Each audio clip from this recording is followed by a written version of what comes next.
Protégez-vous la souveraineté quand vous signez à tour de bras des accords de libre-échange? Protégez-vous les femmes quand vous soutenez une anti-IVG à la tête du Parlement européen? Voyez-vous, Monsieur le Président de la République, il ne suffit pas d'inscrire le droit à l'avortement dans la Charte des droits fondamentaux. Encore faut-il le défendre et accepter son prolongement de sa durée quand il est discuté en France, ou encore ne pas pactiser avec les États comme la Pologne qui détruisent ce droit fondamental à disposer de notre corps. Protégez-vous la planète quand vous alliez à l'extrême droite d'Orban pour défendre le gaz et le nucléaire. Voyez-vous, là aussi, il ne suffit pas d'inscrire l'environnement dans la Charte des droits fondamentaux quand vous êtes condamné pour inaction climatique en France ou quand vous enterrez les propositions de la Convention citoyenne pour le climat. Protégez-vous la justice fiscale quand vous servez la soupe au MEDEF sur l'évasion fiscale. Protégez-vous enfin l'état de droit et la démocratie dont vous avez beaucoup parlé ce matin quand vous pactisez avec Orban, c'était le lieu de votre première visite en tant que président de la République et avec cette présidence de l'Union européenne, et quand vous mutilez les gilets jaunes. Voyez-vous, Monsieur le Président de la République, ce que vous protégez, ce ne sont certainement pas les gens dans la galère, mais bien les multinationales et les milliardaires.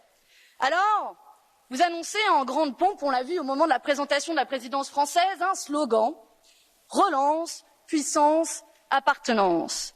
Mais en réalité, votre bilan européen n'est qu'arrogance, impuissance et manigance. Sur le fond, vous êtes le champion des compromissions et des doubles discours. Mais sur la forme, vous n'avez cessé d'être le président du mépris. Mépris envers la protection sociale qui coûte selon vous un pognon de dingue. Mépris envers les précaires qui ne sont rien. Mépris envers les chômeurs qui n'ont qu'à traverser la rue pour trouver du travail. Mépris envers les fainéants, les illettrés, les Gaulois réfractaires.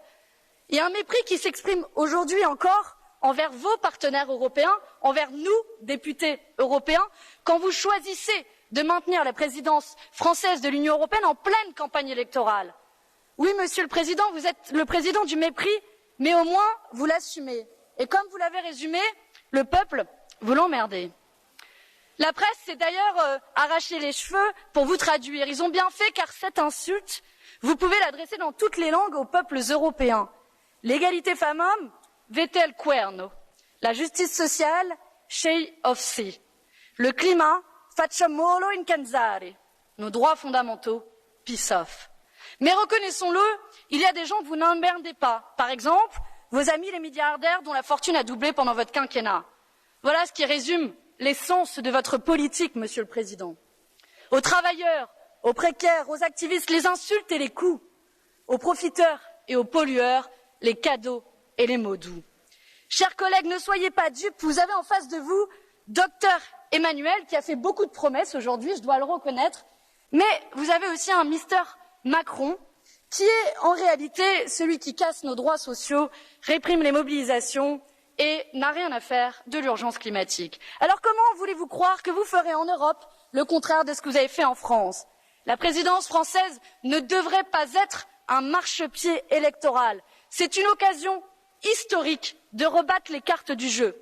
Par un acte fondateur, d'abord, faire primer la santé sur les profits en levant les brevets des vaccins contre le Covid, à laquelle, Monsieur le Président, vous êtes systématiquement opposé.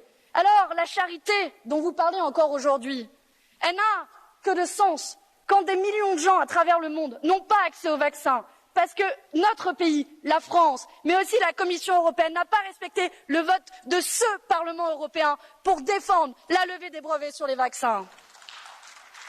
Par une priorité ensuite, Monsieur le Président, empêcher que se réinstalle le carcan de l'austérité budgétaire mise en sourdine pendant cette crise.